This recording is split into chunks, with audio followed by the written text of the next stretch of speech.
Hello students, welcome to Edumantra. আজকে আমাদের যে বিষয় সেটা হচ্ছে, তোমরা সবাই জানো যে 2025 এই বছরে তোমাদের বাংলার একটা নতুন বিষয় আসতে চলেছে, সেটা হচ্ছে বাংলার ঐতিহ্য এবং সংস্কৃতি। এই ঐতিহ্য এবং সংস্কৃতির ওপরে কিন্তু এখনো পর্যন্ত আমাদের পরিষ্কার ধারণা নেই যে কি কি বিষয় আসতে চলেছে। তো আমি এই ব্যাপারে কিছুটা ভাবনা চিন্তা করে যেগুলো বাংলার একদম নিজস্ব সম্পদ সেই বিষয়ের ওপরে কিছু ভিডিও করছি, এবং এই বিষয়গুলো হচ্ছে বাংলার একেবারে নিজস্ব সম্পদ। এবং আমার মনে হয় যে এক্ষেত্রে এই বাংলার নিজস্ব সম্পদগুলো সম্পর্কে তোমাদের যদি ধারণা থাকে, তাহলে পরবর্তী ক্ষেত্রে যখন এই সাবজেক্টটা তোমাদের পড়তে হবে তখন তোমাদের সুবিধা হবে। এবং যারা মনে করছো যে WBCS মেন্স 2025 পরীক্ষা দেবে, তারা কিন্তু এখন থেকে এই বিষয়গুলো সম্পর্কে কিছুটা চর্চার মধ্যে থাকলে তোমাদের পরবর্তীকালে যখন সব সাবজেক্টগুলো পড়তে হবে তখন কিন্তু এই বিষয়টা নিয়ে খুব কষ্টের মধ্যে থাকতে হবে না, বা তোমাদেরকে একদম চিন্তা ভাবনার বাইরে রাখতে পারো যে এই বিষয়গুলো সম্পর্কে তোমাদের কিছুটা আইডিয়া আছে। বিষয়গুলো সম্পর্কে অনেকেরই আমাদের কিছুটা আইডিয়া আছে, তবে হয়তো বিভিন্ন কারণে সময়ের চাপে একটুখানি ভুলে গেছি আমরা, বা কিছুটা পলি পড়ে গেছে আমাদের জানার উপরে। সেই কারণে আজকে আমরা এই বিষয়গুলো নিয়ে আলোচনা করতে যাচ্ছি। এবং আজকে আমাদের যে বিষয় সেখানে যাবার আগে বলে দিই যে আমাদের WBCS মেন্স এবং PSC ক্লার্কশিপের কিন্তু কোর্স চালু হয়েছে। পকেট ফ্রেন্ডলি একদম তোমাদের ফিজের মাধ্যমে এই ক্লাসগুলো হচ্ছে, এবং ব্যাচ কিন্তু অনলাইন ব্যাচ এবং অফলাইন ব্যাচ দু রকমই কিন্তু রয়েছে। তোমরা যারা ভাবছো যে সরকারি চাকরির পরীক্ষায় ক্র্যাক করবে, তাহলে একদম সময় নষ্ট করো না, একটুও সময় না নষ্ট করে চলে এসো আমাদের এখানে। এবং স্ক্রিনে দেখো নাম্বার আমাদের দেওয়া আছে, এই স্ক্রিনে দেওয়া নাম্বারে যোগাযোগ করো। এবং এখানে আমাদের ফ্যাকাল্টিসরা রয়েছে, এবং প্রত্যেকটা বিষয়ের জন্য আলাদাভাবে তোমাদের প্রিপারেশন নেবার ব্যবস্থাপনা রয়েছে। এবং তোমরা অবশ্যই স্ক্রিনে দেওয়া নাম্বারে কন্ট্যাক্ট করো এবং এই বিষয়ে আরো বেশি কিছু জেনে নাও। চলো আজকে এবার আমরা চলে যাচ্ছি আমাদের ক্লাসে। আজকে আমাদের যে বিষয় সেটা হচ্ছে যে লোকসঙ্গীত, এবং লোকসঙ্গীত হিসেবে ঝুমুর গান। দেখো, আমাদের বাংলার যে সংস্কৃতি সেখানে কিন্তু বহু রকমের লোকসঙ্গীত প্রচলিত আছে। এর আগের ভিডিওতে আমাদের ছিল ভাওয়াইয়া, ছিল আমাদের বৈষ্ণব পদাবলীর গান আছে, শাক্ত পদাবলীর গান আছে, এরকম ধরনের বহু ধরনের গান রয়েছে। এবং আজকে আমরা যে বিষয়টা নিয়ে পড়বো সেটা হচ্ছে ঝুমুর গান। এটা কিন্তু একেবারে আঞ্চলিক সঙ্গীত, এই ঝুমুর গান। তো আঞ্চলিক সঙ্গীতগুলির মধ্যে ঝুমুর সব থেকে বেশি অঞ্চলে কিন্তু ছড়িয়ে আছে। এবং আমাদের এই গ্রাম বাংলার মানুষরা এরা কিন্তু সারাটা বছরই এদের বিভিন্ন অনুষ্ঠান হয়, আঞ্চলিক অনুষ্ঠান। এবং এই আঞ্চলিক অনুষ্ঠানগুলির মধ্যে যেটা খুব বেশি করে থাকে সেটা হচ্ছে কি গান বাজনার প্রচলন। অর্থাৎ প্রাচীন কাল থেকেই বাংলার যে সংস্কৃতি, সেই সংস্কৃতির মধ্যে গান কিন্তু একটা জায়গা দখল করে আছে। এবং সেই কারণে এই গানের যে বিষয়গুলো তার মধ্যে অন্যতম হলো এই ঝুমুর গান।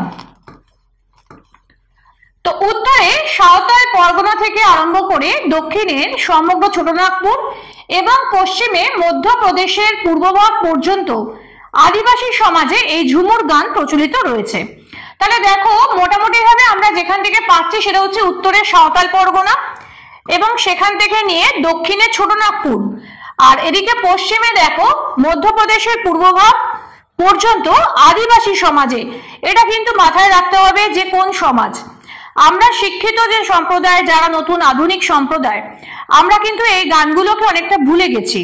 আমরা বিভিন্ন রকমের আধুনিক গান বা অন্যান্য ধরনের গানগুলো শুনি, কিন্তু অ্যাকচুয়াল বাংলার সংস্কৃতির প্রাণ লুকিয়ে আছে এই আর মানে গানগুলির মধ্যে। মানে এগুলোকে কি বলা হয়? লোকগান, ঠিক আছে, ফোক সং যেগুলো, সেই ফোক সং এর মধ্যে এই গানগুলো লুকিয়ে প্রচলিত রয়েছে।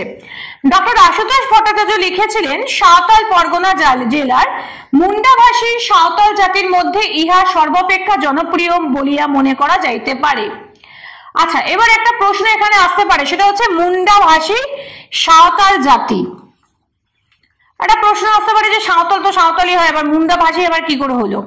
অ্যাকচুয়াল তা নয়, যে আমাদের যে আদিবাসী সম্প্রদায় সেখানে দেখলে কিন্তু তুমি এদের তফাৎ সেরকম কিছু মনে বুঝতে পারবে না যে কে সাঁওতাল আর কে মুন্ডা। কিন্তু অ্যাকচুয়াল ব্যাপারটা কি হয় যে এই যে আদিবাসী যে জাতিগুলো, এদের মধ্যে ভাষাগত একটু পার্থক্য থেকে যায়। সেই ভাষাগত পার্থক্যের মধ্যে হচ্ছে কি, যে ভাষাটা বলে মুন্ডা ভাষা, কিন্তু জাতিতে এরা সাঁওতাল। তো এদেরকে বলা হচ্ছে কি মুন্ডা ভাষী সাঁওতাল। তো এদের মধ্যে দেখা যাচ্ছে যে এরা এই মুন্ডা ভাষী যে সাঁওতাল জাতির মধ্যে এই ঝুমুর গান হচ্ছে সব থেকে বেশি জনপ্রিয়। এরা এদের বিভিন্ন অকেশনে বিভিন্ন সময় এরা কিন্তু এই গানগুলো গেয়ে থাকে। লৌকিক বিষয় নিয়ে ঝুমুর গান লেখা হয়। অধিকাংশ গানের বিষয় প্রেম। সাঁওতালি ঝুমুর গানে বাংলায় প্রচলিত রাধা কৃষ্ণের কাহিনী দেখা যায়। বাংলার প্রতিবেশী এই আদিম জাতসমূহের বংশীপ্রীতি লক্ষণীয়। করমের ঝুমুর উপলক্ষে রাধা কৃষ্ণ প্রসঙ্গ এসেছে। তাহলে দেখো বেশিরভাগ সময় আমরা দেখছি যে গানগুলো আমাদের লেখা হয়, ঝুমুরের যে গানের বিষয়গুলো, সেই বিষয়গুলোর মধ্যে মেন বিষয় হচ্ছে প্রেম। অর্থাৎ এই প্রেম হচ্ছে এমন একটা জিনিস, সর্বাপেক্ষা সব থেকে বেশি আনন্দদায়ক একটা জিনিস হচ্ছে প্রেম। এবং প্রেম ছাড়া কিছু মানে হয় না। গানের বিষয়ের মধ্যে প্রেম নেই, বিরহ নেই, যন্ত্রণা নেই, সেটা কিন্তু হয় না। যে কোনো গানের মধ্যে আমরা দেখবো যে এই বিষয়গুলো কিন্তু উঠে এসেছে। তো সুতরাং ঝুমুর গানও এর বাইরে নয়। তো ঝুমুর গানের মধ্যেও আমরা দেখবো যে এই প্রেম জিনিসটা উঠে এসছে। এবং যখন এই ঝুমুর গানের মধ্যে প্রেম কথাটা উঠে এসছে, তখন আমরা সেখানে দেখবো যে অধিকাংশ গানের বিষয় এখানে হচ্ছে প্রেম। এবং তার সঙ্গে কি হচ্ছে যে সাঁওতালি ঝুমুর গানে বাংলায় প্রচলিত রাধা কৃষ্ণের কাহিনী দেখা যায়। অর্থাৎ লৌকিক রাধা কৃষ্ণের কাহিনী এবং লৌকিক কিছু বিষয়, যেমন ধরো এখানে তোমার আছে যে বিভিন্ন রকমের যে মানে বৈষ্ণব পদাবলীর যে পর্যায়গুলো, যে কৃষ্ণ বা রাধা অভিসারে যাচ্ছে সেই যাত্রাপথের বর্ণনা, অথবা তাদের মান হয়েছে সেই মান, অথবা তারা একে অপরের সঙ্গে কথা বলছে, বা রাধা সখীদের সঙ্গে কৃষ্ণর কিছু বিষয় নিয়ে কথা বলছেন, এই সমস্ত বিষয়গুলো কিন্তু ঝুমুর গানে উঠে এসছে। বাংলার প্রতিবেশী এই আদিম জাতিসমূহের, বাংলা যে এই যে আদিম জাতিগুলোর মধ্যে এদের কিন্তু একটা অদ্ভুত জিনিস দেখা যায়, সেটা হচ্ছে বংশীপ্রীতি। অর্থাৎ সাঁওতাল, মুন্ডা এরকম ধরনের জাতিগুলির মধ্যে আমরা দেখব যে এরা বাঁশি বাজাতে ভীষণ ভালোবাসে। তো যেহেতু এরা বাঁশি বাজাতে ভীষণভাবে ভালোবাসে, অতএব সুতরাং এদের সঙ্গে সাঁওতাল কিশোরের সঙ্গে আমরা দেখব যে একটা কৃষ্ণের একটা বিষয় কিন্তু চলে এসেছে। কারণ কৃষ্ণ তার বাঁশির সুরে শ্রী রাধিকাকে ডাকতেন, ঠিক তেমনি ভাবে এখানেও তাই, যে বাঁশির সুর শুনিয়ে বা বাঁশি বাজিয়ে সেখানে কোনো কিশোর তার কিশোরী প্রেমিকা বা কোনো যুবক তার যুবতী প্রেমিকাকে ডাকছে। অতএব ন্যাচারালি কি হচ্ছে, এবং সেখানে সেই মেয়েটি সঙ্গে কিন্তু ওই রাধার কিছু বিষয় কিন্তু একসঙ্গে চলে আসছে। এবং সেখানেই দেখা যাচ্ছে যে এই যে বিষয়টা, এই বিষয়টা কিন্তু এই প্রেমের যে বিষয়, সাধারণ মানুষের সঙ্গে সাধারণ যুবতীর প্রেমের সঙ্গে আর রাধাকৃষ্ণের প্রেমের একটা নীল বন্ধন তৈরি হয়েছে। এবং অধিকাংশ যে করমের সময়, ওদের যে করম হচ্ছে একটা ওদের অনুষ্ঠান, এবং সেই করম পুজোতে ঝুমুর উপলক্ষে করমের ঝুমুর উপলক্ষে রাধাকৃষ্ণ প্রসঙ্গ এসেছে। দেখো এখানে একটা গানও রয়েছে, ঘরে তো শাশুড়ি বাদী, বাহিরে তো নদিনী বাদী, অন্তরে বা দেখা হয় আমার পুরুষও বাদী। বাদী মানে কেউ পছন্দ করে না শ্রী রাধিকার সঙ্গে শ্রীকৃষ্ণের দেখা হওয়াটা, এবং শ্রীকৃষ্ণের সঙ্গে শ্রী রাধিকার যে প্রেমের যে সম্পর্কটা, সেটা কেউই মেনে নেয়নি। অবশ্যই এটা তো যেহেতু পরকীয়া প্রীতি, সেই হিসেবে সংসার এখানে মেনে নেয়নি। তাই বলছে যে ঘরেতে শাশুড়ি বাদী, মানে ঘরেতে শাশুড়ি এই বিষয়টাকে মেনে নেননি, বাদী তিনি। বাইরে হচ্ছে ননদিনী, বাইরে ননদিনী নজর রাখে, তিনি সেই যেন কোথাও না যেতে পারে বা এরকম। এবং অন্তরে যদিও বা দেখা হতে পারে, কিন্তু সেখানেও স্বামী এসে বাগড়া দেয়। হ্যাঁ, রাধাকৃষ্ণের প্রেম, প্রীতি, মিলন, বিরহ ছাড়াও বিভিন্ন লৌকিক বিষয়, রাজনীতি, ধর্ম, সমাজ, সংস্কৃতি নানা উপাদান কিন্তু ঝুমুর গানের অঙ্গ। এবং শুধু তাই নয়, দেখো তাহলে কি কি বিষয় আমরা এখানে পাচ্ছি। সেখানে আমরা যে বিষয়গুলো পাচ্ছি সেখানে হচ্ছে কি রাধাকৃষ্ণের প্রেম প্রীতি পাচ্ছি, তার সঙ্গে পাচ্ছি মিলন বিরহ পাচ্ছি, এবং এগুলো ছাড়াও কিন্তু কিছু লৌকিক বিষয় কিন্তু ঝুমুরের মধ্যে ঢুকে পড়েছে। সেই বিষয়গুলির মধ্যে কি কি আছে? এক হচ্ছে রাজনীতি আছে, দ্বিতীয় হচ্ছে ধর্ম আছে, সমাজ সংস্কৃতির নানা উপাদান, এগুলো কিন্তু ঝুমুর গানের অঙ্গ।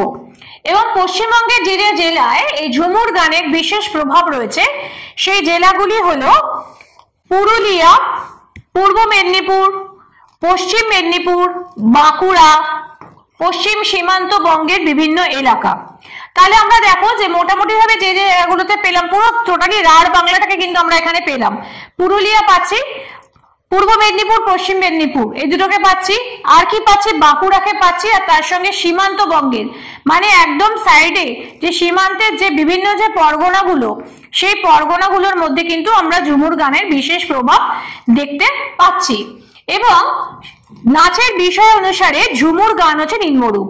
কি কি দেখো, পাতা নাচের ঝুমুর, রাসলীলা ঝুমুর, করমের ঝুমুর, ঠাট ঝুমুর।